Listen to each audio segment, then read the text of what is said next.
Hey everyone, welcome back to another video. So in the last video, we built the header for Jared's SRT-4. This is a precision 6785 with a tube 321 stainless header that obviously isn't in the engine bay right now. Where the header is over on the welding bench, as it's time today to finish the header up. So we got everything done in the last episode, aside from a couple or a few little final touches, and one of which I already started working on a little bit off camera. So you see my little beads on the head flange there, and then you see gaps on all of them. So what we're going to do to start off today is to dolly the tubes on the inside of the head flange to make them fit the ports properly. And then we can come in and actually weld the head flange up and then move on to the last outstanding items. So this is still a little bit warm right now. I'm going to let it cool off the rest of the way and then pull the header off of that fixture plate or that head flange plate and then get to hammer and dolly work. With the header off of that head flange plate, we can see how the tubes fit on the inside of the ports before I start shaping them. So I got them all in the rough shape, the rough oval shape, but they all need a bit of work. There's a big gap here, there's some gaps around here, and so on and so forth. So what I'm going to do is come in with this, which is just a piece of 1/2-inch bar stock that I use as a dollying die or a dollying tool. So I have the header positioned on my chair right here, just so it's on a soft or softer backing than if I were to do this just on the ground. And I'll simply come in and start hammering and shaping these tubes until I get the contour that I want for each of them.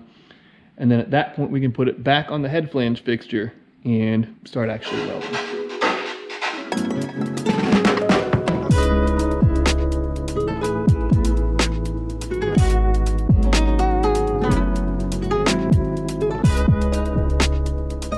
After a bit of dollying, shaping, tack welding, so on and so forth, we now have all the tubes formed properly to the ports on this head flange.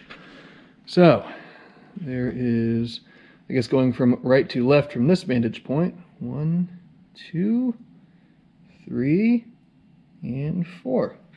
So no more ugly overhangs, no more impedances of flow or anything along those lines.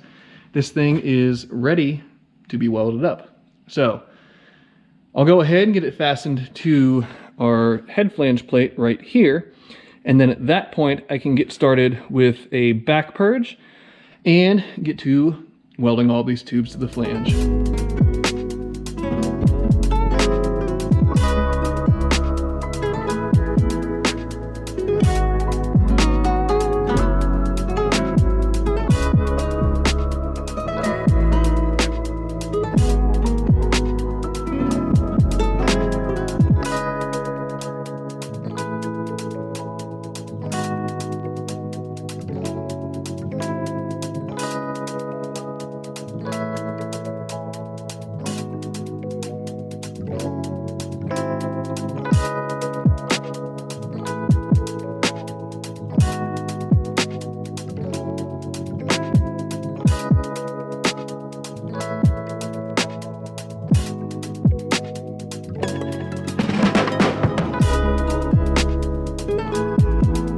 We now have Jared's header welded inside and outside on the head flange.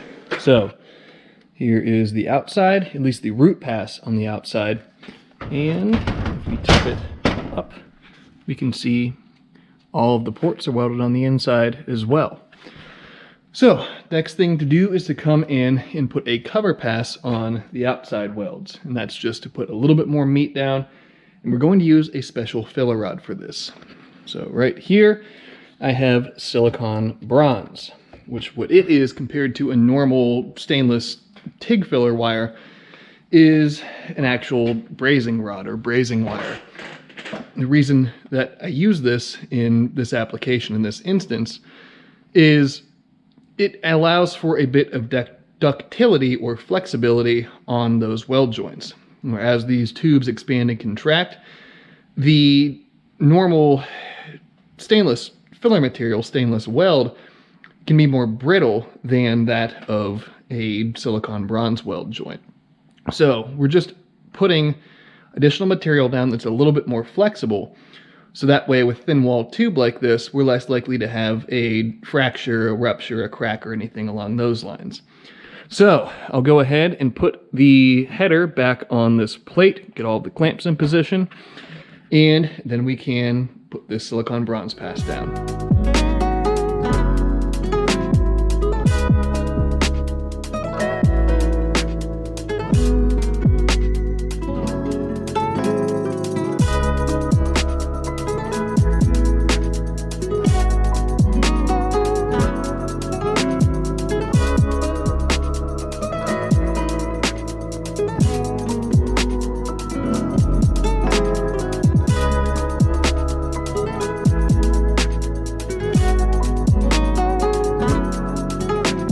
All of the head flange welding for Jared's header is completed.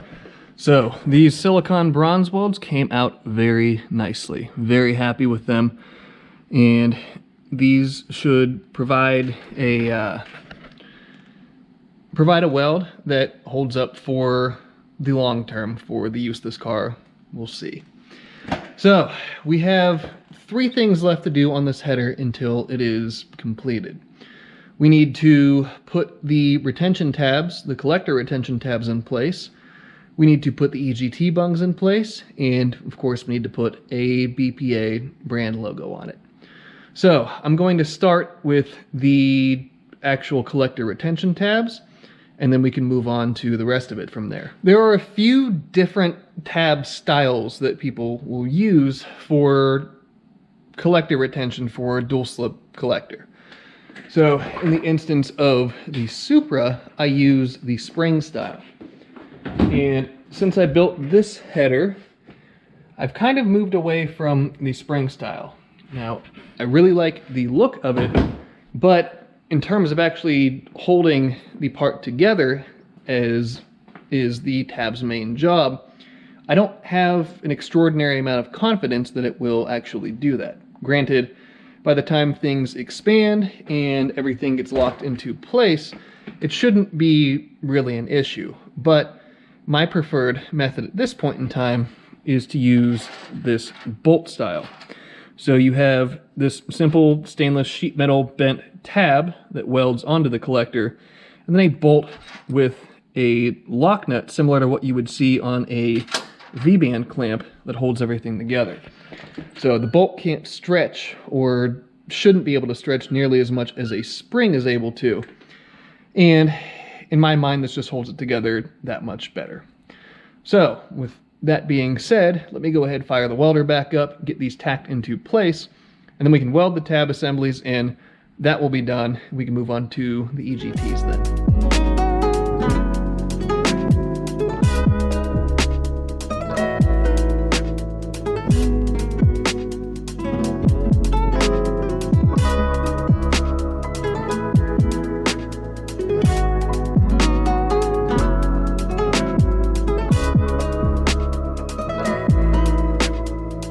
All of the collector retention assemblies are installed onto the header. So here's what we ended up with. So just have the little bent stainless sheet tabs, bolt, nut. Pretty simple, but also pretty effective. So the last thing that needs to be done prior to finally putting a logo on this thing is installing the EGT bungs. However, I need to get out of here for today. I'll come in tomorrow, we'll knock out the EGT bungs, get the logo on it, and at that point we can put the manifold or the header on the car for good and start moving with other portions of the project. And we are back to do the last couple of outstanding things that need to be done on Jared's turbo header before that portion of this SRT-4 project is completed. So yesterday we came in and put all of the collector retention assemblies on, so just tabs and bolts, and I went ahead and I welded up the head flange inside and out. So the next order of business is to get the EGT bungs placed. And I have all of those right here. We have 4 of the actual EGT bungs, and then we have 4 reinforcement washers. And these washers, or I guess these assemblies, fit together something like this. So the washer goes on the tube, the bung goes in the middle, you weld everything together, and you're just increasing the footprint of the bung substantially, as opposed to just having, what is that, ½ inch or so. You have all of that surface area, all of that footprint to prevent the bung from potentially rocking and rupturing the tube. So what I'm going to do is pull the purge block off for the time being, put this back in the car, and at that point I can pull an extra EGT bung down out of my stash of EGT bungs, and we can figure out the exact locations for them, make sure everything is happy and everything is kosher with where they're located, mark everything out, drill holes, so on and so forth. So without me rambling more, let's go ahead and get to it.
After many days and hours and so on and so forth worth of work, Jared's 420A headed SRT-4 has a completed turbo header. So here is what we ended up with in all of its glory. So we have the collector retention tabs, we have the 4 EGT bungs, we have the wastegates on, everything is at least roughly tightened down, and this thing looks absolutely incredible. And I'm not trying to toot my own horn or anything like that, but I'm very happy with the way that this project has came out. So that's what it looks like there. And if I remove the hood prop, figure out a place to lay it, sure. And the hood still shuts perfectly fine. Plenty of clearance to wastegates and everything else. And that is awesome. So, the biggest portion of this project is now completed. And the next thing that we need to do is to mount the intercooler, and I guess we can mount the radiator at the same point in time as those two bits. Actually, let me put the hood prop back in. These two bits, being the intercooler and the radiator, really need to be solidified in their place prior to building any of the exhaust, as this pocket right here is for the exhaust, and if the intercooler and the radiator aren't locked in place, then I may run the exhaust in the wrong area and end up putting myself in a bind as far as where that tube can run through. But we'll cross that bridge in the not too distant future. I'm just relishing the moment of this header being completed right this moment. And like I said, we have the two wastegates here. I'm not sure if their orientation is going to be like this, and obviously the fittings will need to move position, as that isn't going to work right there. But I don't know if I'm going to run short little dump tubes up out of the hood that way, or invert them so the outlets are facing, I guess, that direction, and kind of snake and come up with the dump tubes. I don't know yet. I will make that decision when we get a little bit closer to that point, and I'll obviously consult Jared as well, as I want this to be exactly what he wants out of this setup as well. But with all of that being said, and me running out of time today, that's going to be the end of this video. So thank you guys as always for tuning in, for watching me complete projects like this and things I'm really excited about, like this SRT-4. And in the not too distant future as well, we have some big projects coming for this old silver thing behind me. So you guys will have to stay tuned or tune back in for that, but we're going to wrap this one up. So as always, be sure to subscribe, leave a like, leave a comment, and I will see you guys in the next episode.